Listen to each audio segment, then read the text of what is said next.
이 거룩한 주일에 하나님께서 우리에게 허락하신 말씀은 요한복음 13장 1절에서 15절 말씀입니다. 6월절 전에 예수께서 자기가 세상을 떠나 아버지께로 돌아가실 때가 이른 줄 아시고 세상에 있는 자기 사람들을 사랑하시되 끝까지 사랑하시리라. 마귀가 벌써 시몬의 아들 가롯 유다의 마음에 예수를 팔려는 생각을 넣었더라. 저녁 먹는 중 예수는 아버지께서 모든 것을 자기 손에 맡기신 것과 또 자기가 하나님께로부터 오셨다가 하나님께로 돌아가실 것을 아시고 저녁 잡수시던 자리에서 일어나 겉옷을 벗고 수건을 가져다가 허리에 두르시고 이에 대야에 물을 떠서 제자들의 발을 씻으시고 그 두르신 수건으로 닦기를 시작하여 시몬 베드로에게 이르시니 베드로가 이르되 주여 주께서 내 발을 씻으시나이까. 예수께서 대답하여 이르시되 내가 하는 것을 내가 지금은 알지 못하나 이후에는 알리라. 베드로가 이르되 내 발을 절대로 씻지 못하시리이다. 예수께서 대답하시되 내가 너를 씻어주지 아니하며 내가 나와 상관이 없느니라. 시몬 베드로가 이르되 주여 내 발뿐 아니라 손과 머리도 씻어 주옵소서. 예수께서 이르시되 이미 목욕한 자는 발밖에 씻을 필요가 없느니라. 온몸이 깨끗하니라 너희가 깨끗하나 다는 아니니라 하시니 이는 자기를 팔 자가 누구인지 아심이라. 그러므로 다는 깨끗하지 아니하다 하시리라.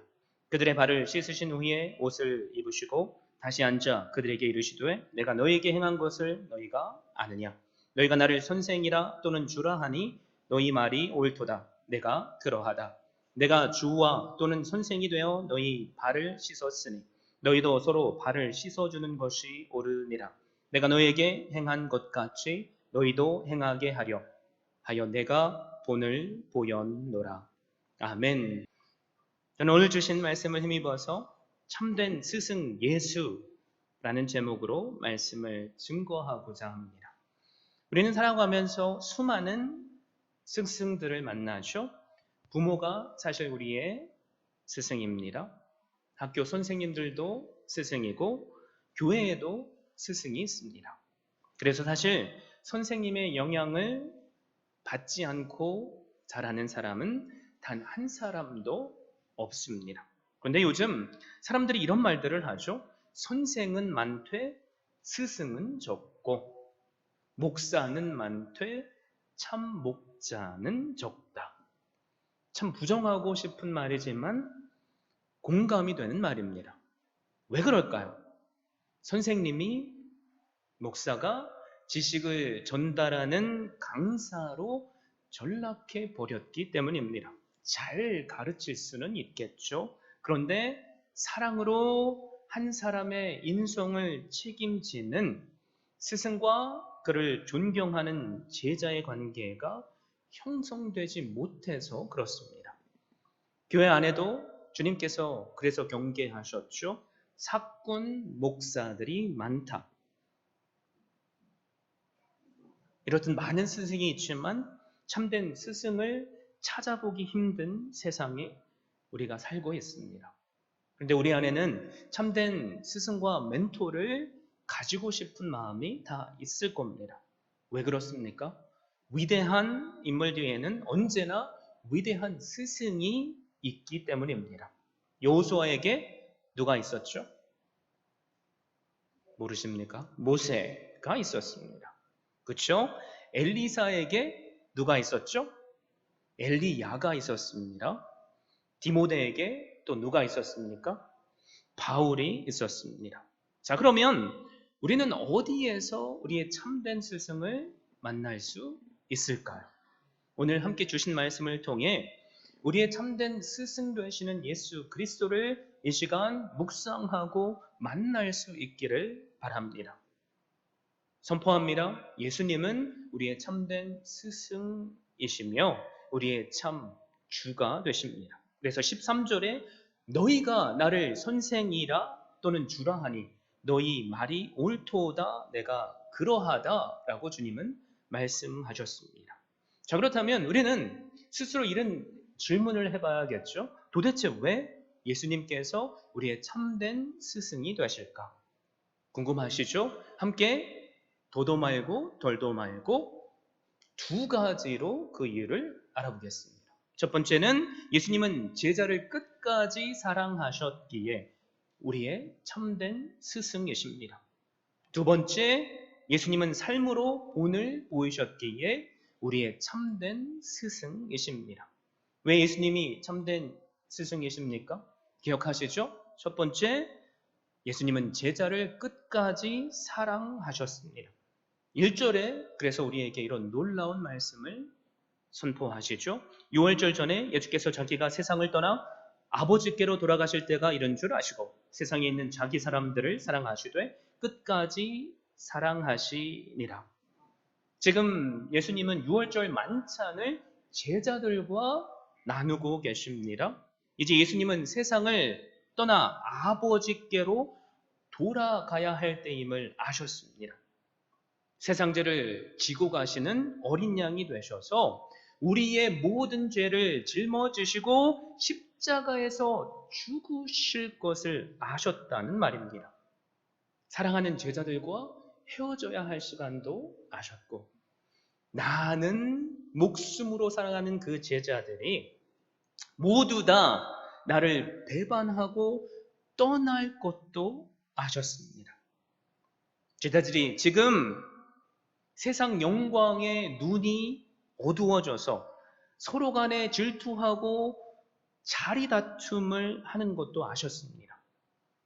조금 후면 예수님께서 체포될 것도 아셨습니다. 예수님은 절박한 상황에서 이런 제자들을 어떻게 대하십니까? 오늘 말씀처럼 세상에 있는 자기 사람들, 즉 그분을 믿는 제자들을 사랑하시되 끝까지 사랑하셨습니다.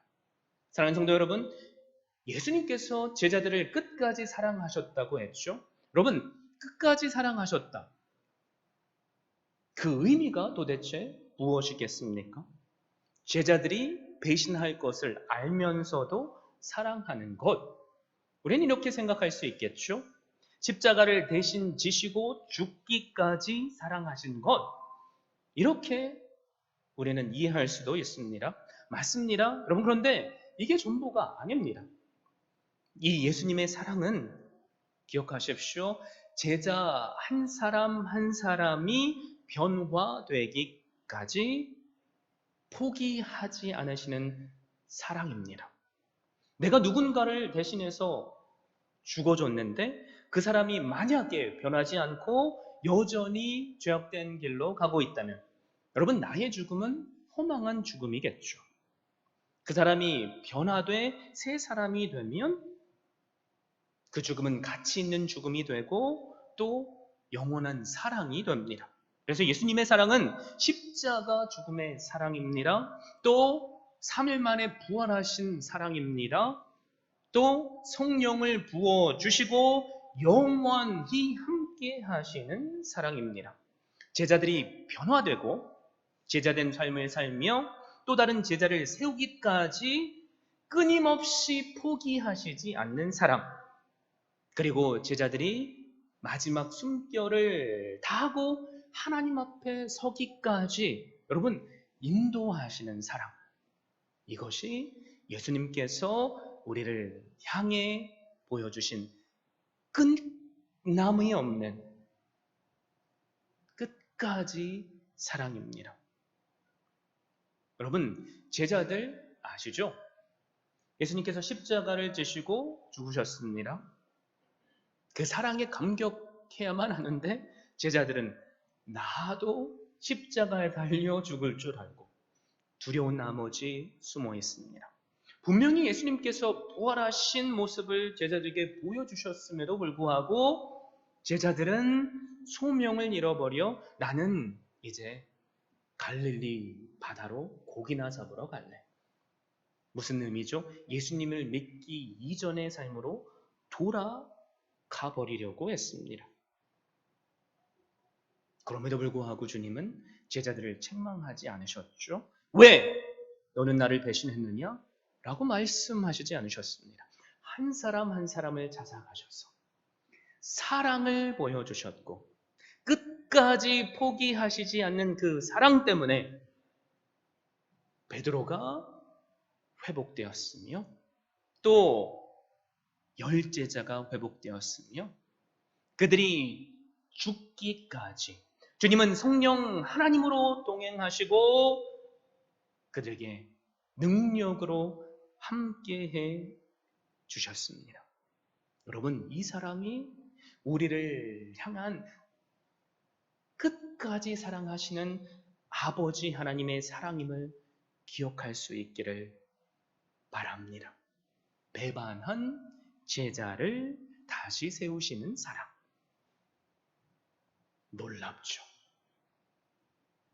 저도 말씀을 묵상하는데 여기 계신 여러분들이 저를 배신하고 그런다면 저는 여러분들을 끝까지 사랑할 수 있을까? 참 자신이 없었습니다. 그런데 주님은 끝까지 사랑하셨다는 거죠. 포기한 제자가 다시 세워지기까지 주님은 사랑하셨습니다. 끝까지 사명을 감당하도록 주님은 함께 하셨고 사랑하셨습니다. 여러분, 이것이 우리가 품어야 할 끝까지 우리를 사랑하신 예수 그리스도의 사랑입니다. 이 시간 그 주님의 사랑이 나와 함께 있음을 여러분 믿습니까? 아멘이십니까? 혹시 우리 가운데 포기하신 분 계십니까? 코로나로 인해서 형편이 너무 어려워서 원망하고 주저앉아 계시는 분 있습니까? 여러분, 내가 주님을 포기했을지라도 주님은 우리를 절대로 포기하시지 않습니다.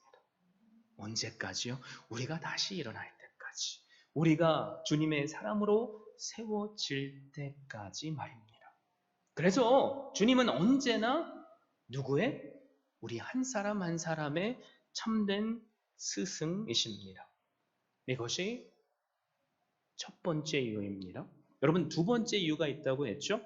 기억하십니까? 누가 뭐라고 하셨는데 맞습니다.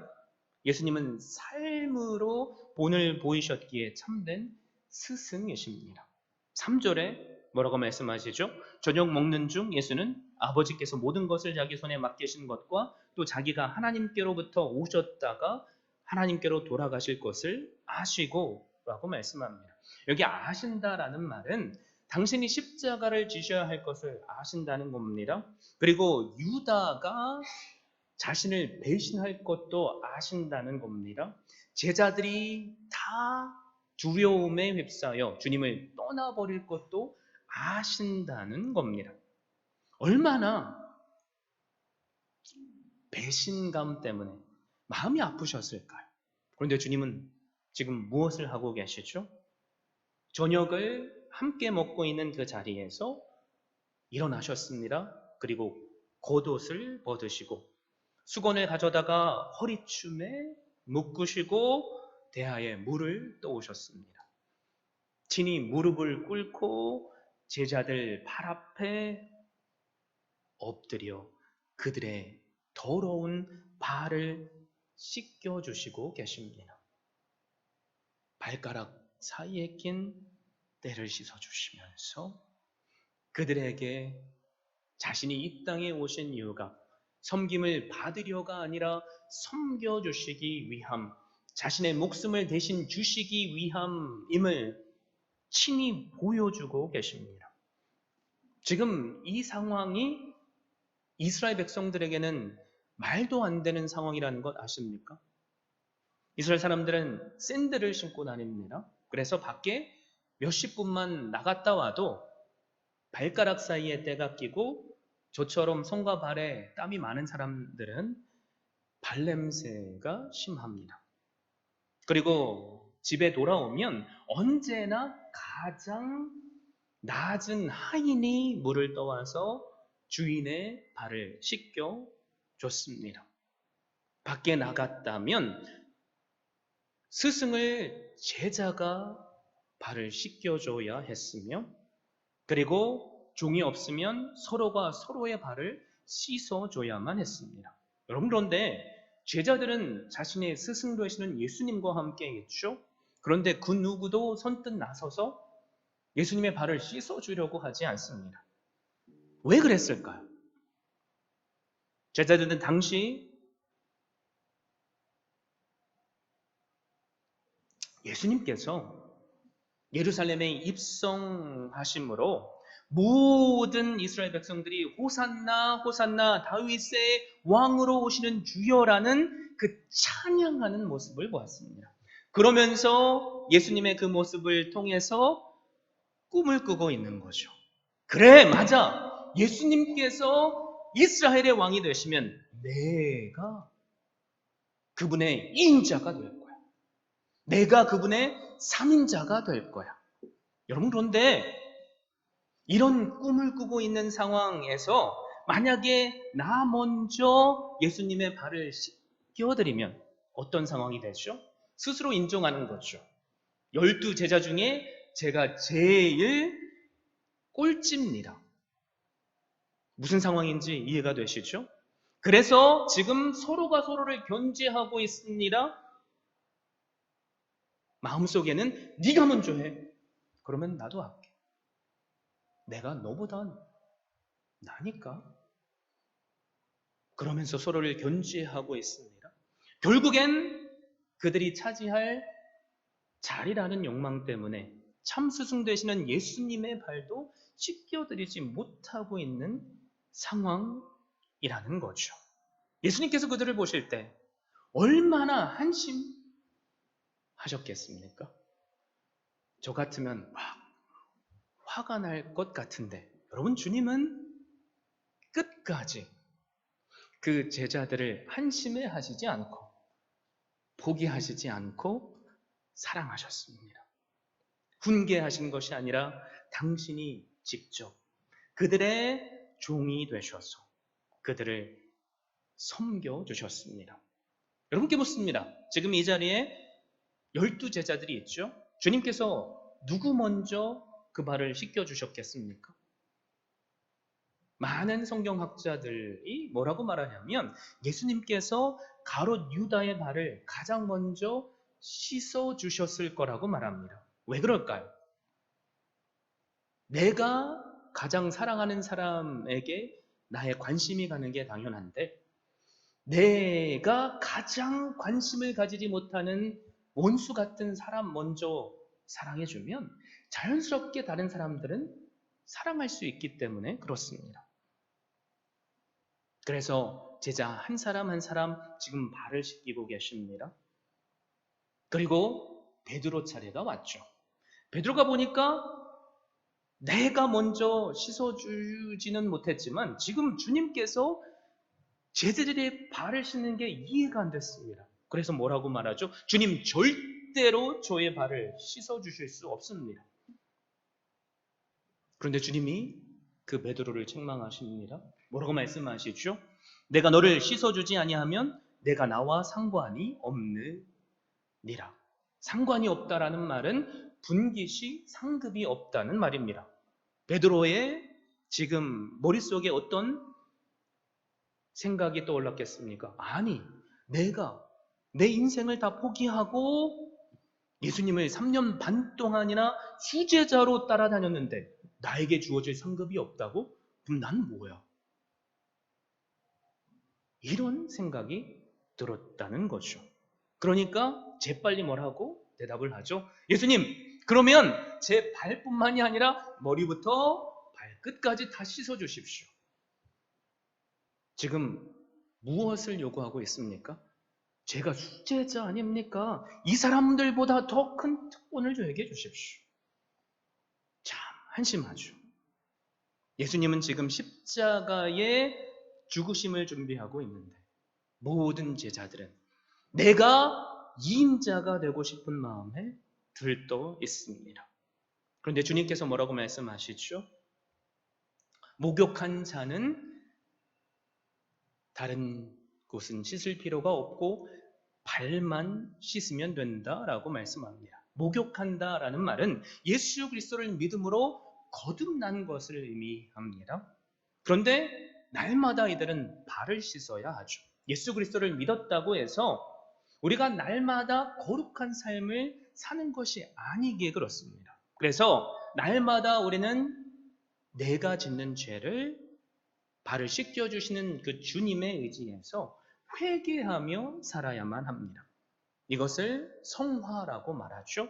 거듭난 자가 그리스도의 장성한 분량에까지 날마다 자라나는 것. 주님은 지금 제자들에게 무엇을 보여주고 계시죠? 자신의 삶으로 십자가의 피로 우리의 죄를 씻으시는 은혜를 보여주고 계십니다. 여러분, 그 사랑, 우리를 향한 사랑이기도 합니다. 예수 그리스도의 십자가를 믿으십니까? 아멘이십니까? 내 발 예수님 앞에 내놓는 것 부끄럽죠. 혹시 거기에 때라도 끼어 있으면, 아니 냄새라도 나면 얼마나 부끄럽겠습니까? 여러분, 그런데 이 부끄러움에도 불구하고 주님 앞에 날마다 나의 죄를 회개함으로 나오면 우리를 언제까지요? 끝까지 사랑하시는 주님은 용서하시고 우리를 언제나 사랑으로 그 품에 품어 주십니다.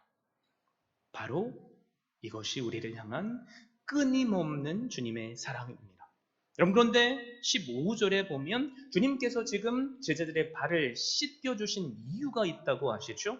내가 너에게 행한 것 같이 너희도 행하게 하려 본을 보였노라 라고 말씀하십니다. 여기서 말하는 본은 예를 의미합니다. 죽음을 앞두시고 제자들을 끝까지 사랑하셨는데 그 끝까지 사랑하시는 것이 가장 낮은 자리에서 섬기는 사랑이라는 거죠. 제가 지난 몇 주 동안 교육의 힘을 여러분께 말씀드렸습니다. 참된 교육은 어떻게 이루어집니까? 말로 해서 되지 않습니다. 수천 마디, 수만 마디 해줘서 되지 않습니다. 그래서 참된 교육은 보여줘야만 합니다. 내가 먼저 본이 되면 내 자녀는 따라오고 내 제자들은 따라옵니다. 그래서 14절에 내가 주와 또는 선생이 되어 너희 발을 씻었으니 너희도 서로 발을 씻어주는 것이 옳으니라 라고 주님은 말씀하십니다. 우리도 서로를 섬겨줘야 한다는 거죠. 예수님께서 제자들의 발을 씻기셨을 때 제자들은 이해하지 못했을 것입니다. 그런데 그들이 결국에는 그 사랑을 이해하게 됐습니다. 언제요? 예수님께서 십자가를 지시고 나의 죄를 대신하셨을 때, 예수님께서 부활하시고 약속하신 성령 하나님을 오순절 놀라운 그때에 허락하셨을 때 그들은 그것을 깨달았습니다. 예수님께서 끝까지 사랑하신 것, 그들에게 가능성이 있기 때문이죠. 그리고 우리는 그들의 삶이 변화됐다는 것을 알고 있습니다. 예수 그리스도의 부활하심의 능력을 경험하니까 과거에는 겁쟁이로 숨었는데 지금은 밖에 나가서 나를 죽이려 했던 그 사람들 앞에 복음을 증거하고 있습니다. 그리고 죽기까지, 순교하기까지, 피를 흘리기까지 예수님께서 가신 그 발자취를 따라가고 있습니다. 예수님의 제자로서 또 다른 제자를 세웠던 거죠. 디모데에게 바울이 했던 것처럼 말입니다. 또 그 누군가가 우리에게 했던 것처럼 말입니다. 그래서 예수님은 우리의 언제나 진정한 참된 스승이십니다. 보스턴의 한 보호소에 앤이라는 소녀가 있었습니다. 앤의 엄마는 일찍 죽었습니다. 아빠는 알코올 중독자입니다. 보호소에 함께 온 동생마저 죽게 되었습니다. 그래서 이 앤이라는 소녀는 충격으로 미쳤고 실명까지 하게 됩니다. 앤은 수시로 자살을 시도하고 그리고 미친 사람처럼 괴성을 지르고 사람들과 말하는 것을 끊어버렸습니다. 결국 담당 의사가 하다 못해서 이 소녀에게 회복 불가능이라는 판결을 내립니다. 전문가조차도 포기했던 거죠. 그래서 이 애는 회복 불능 판정을 받고 정신병동 지하 독방에 갇혀버립니다. 모두가 치료를 포기했을 때, 여러분, 그런데 이 앤을 포기하지 않은 한 사람이 있었습니다. 나이가 지긋한 간호사 로라입니다. 포기하지 않는 한 사람 때문에 이 앤에게는 가능성이 남아 있었다는 거죠. 정신과 치료보다 그냥 이 로라는 매일매일 방문해주며 옆에 있어주고 친구가 되어주었습니다.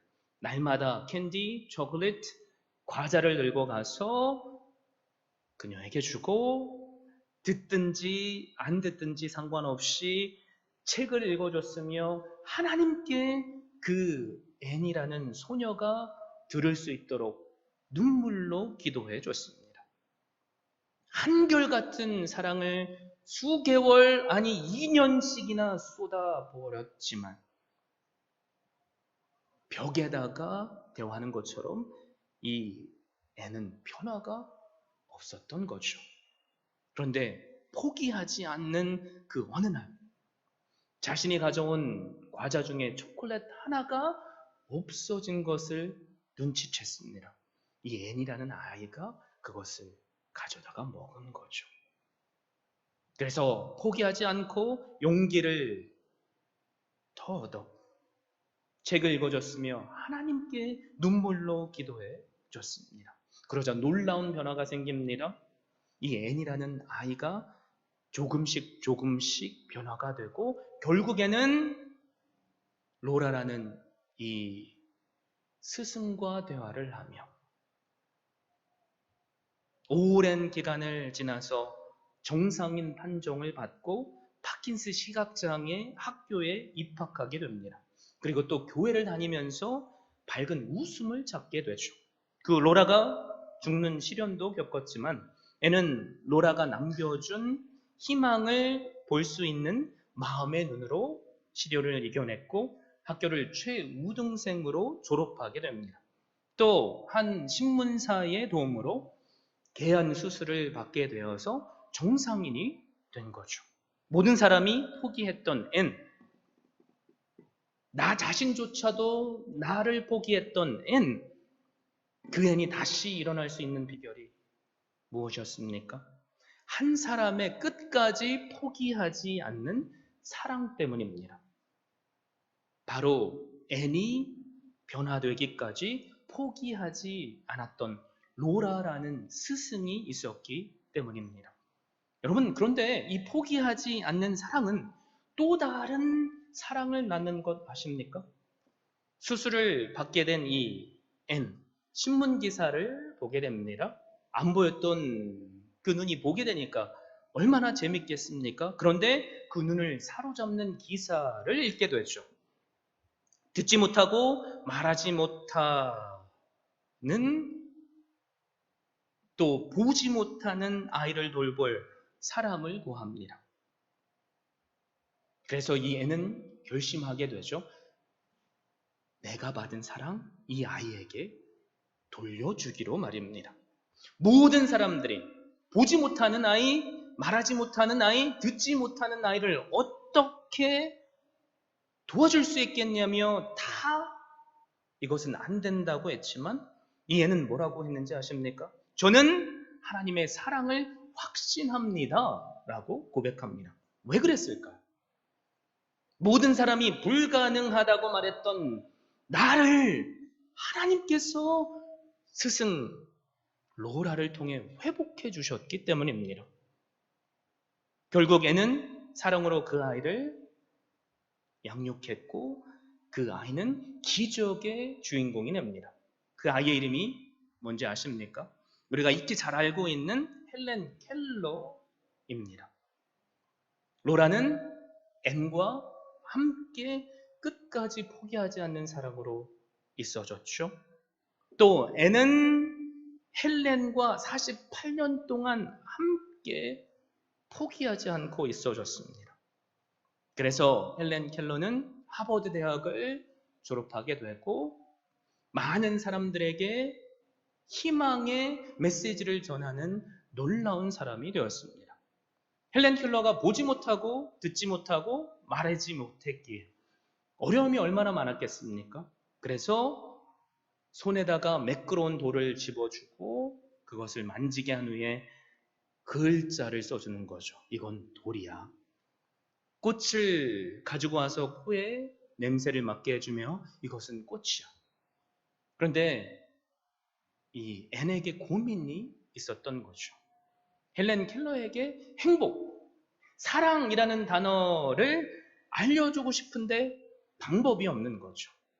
그러던 어느 날 사랑이라는 단어를 그 손에다 써줬는데, 그리고 이 사랑이 뭔지 아니라고 물었는데, 여러분 헬렌 켈러가 놀라운 대답을 합니다. 뭐라고 했냐면, 저는 사랑의 의미를 이미 알고 있어요. 그러자 애는 되묻죠. 도대체 어떻게 사랑을 아니? 헬렌 켈러가 대답합니다. 선생님이 처음 우리 집에 오셔서 저를 꼭 안아주셨을 때. 이것이 무엇일까? 알 수 없는 기쁨이 있었는데 시간이 하루하루 지나면서 그게 사랑이었다는 것을 알게 됐어요. 그래서 헬렌 켈러는 이렇게 말했습니다. 항상 사랑과 희망과 용기를 불어넣어준 앤 설리반 선생님이 없었으면 오늘의 저도 없었을 것입니다. 만약 제게 단 몇 초라도 눈을 뜨고 볼 수 있는 기회가 있다면 제일 먼저 앤 설리반 선생님을 보고 싶습니다. 여러분, 한 사람을 살리는 건 내가 끝까지 포기하지 않는 사랑을 주면 됩니다. 이 사람이 변화될 때까지 말이죠. 우리도 과거 우리가 거쳐갔던 선생님들, 마음에 남는 분들 계시죠? 잘 가르쳐준 분들이 아니라 어떤 분입니까? 나에게 사랑을 주신 분들. 지식이 아니라 사랑만이 영원히 남습니다. 그런데 여러분, 우리가 주목해야 할 주님의 말씀이 있죠. 12절입니다. 주님께서 제자들에게 내가 너에게 행한 것을 너희가 아느냐라고 물으시죠. 그 물으신 이유가 무엇입니까? 15절에서 내가 너희에게 행한 것 같이 너희도 행하게 하려 본을 보이셨다라고 말씀합니다. 주님께서 오늘 사는 우리, 주님을 참 스승으로 믿고 따르는 우리에게 원하시는 것이 있다는 거죠. 우리도 주님처럼 참된 스승이 되기를 원하십니다. 그래서 우리를 땅끝까지 사랑하셨으며 우리에게 예루살렘으로부터 시작해서 땅끝까지 가서 제자를 삼으라고 하셨습니다. 제자들, 예수 그리스도의 사랑을 온전히 깨달았을 때 그들의 인생이 바뀌었죠. 두려움이 이제는 용기가 되었고 그들의 입술에서 나왔던 불평은 이제 복음이 되었으며 죽는 순간까지 또 다른 제자를 세웠습니다. 이것이 우리를 향한 참된 스승의 사랑입니다. 여러분께 묻습니다. 여러분은 참된 스승 되시는 예수님을 믿습니까? 자, 그렇다면 내 자신에게 물어보십시오. 나는 교인인가? 아니면 제자인가? 교인은 어떤 분들을 의미하죠? 교회에 등록하고 교회에 매주일 나오고 헌금을 드리고 교회 안에서 이런저런 봉사를 하는 분들. 근데 주님은 그 교인들에게 너는 나의 제자가 아니다라고 말씀하십니다. 제자는 그렇다면 어떤 사람입니까? 스승의 발자취를 따라가는 사람입니다. 예수 그리스도의 가르침대로 내가 살며 또 다른 제자를 세우는 사람이라는 거죠. 지식 전달만이 아니라 삶으로 보이는 사람. 이 시간 내 자신에게 그래서 다시 물어보십시오. 나는 교인인가? 나는 제자인가? 주님께서 오늘을 사는 우리에게 원하시는 것이 무엇입니까? 헬렌 켈러라는 사랑이라는 단어를 몰랐던 그 아이에게 사랑을 알게 해준 앤 설리반이라는 스승처럼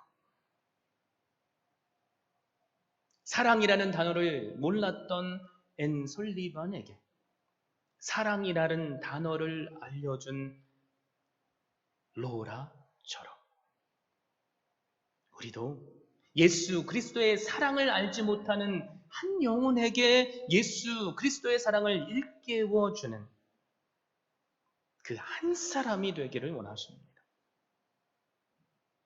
여러분, 십자가의 사랑 깨달으셨다면 그 사랑이 나 한 사람을 향한 사랑임을 깨달으셨다면 그 사랑을 또 다른 제자에게 전수해 주십시오. 예수 그리스도의 사랑, 우리에게 주신 끝까지 포기하시지 않는 사랑입니다. 삶으로 우리가 보고 만질 수 있게 보여주신 모범의 사랑입니다. 예수 그리스도께서 오늘을 사는 우리에게 또 다른 참된 스승이 되라고 하십니다. 이 주일 아침에 저에게 소망이 있다면 제자로서 우리는 예수 그리스도의 사랑을 먼저 알고 깨달아 나에게 깨닫게 하신 그 사랑을 가서 제자 삼는 교회가 되어서 한 영혼에게 전수하는 놀라운 주은혜 교회 한 분 한 분 될 수 있기를 예수 그리스도의 이름으로 축원드립니다.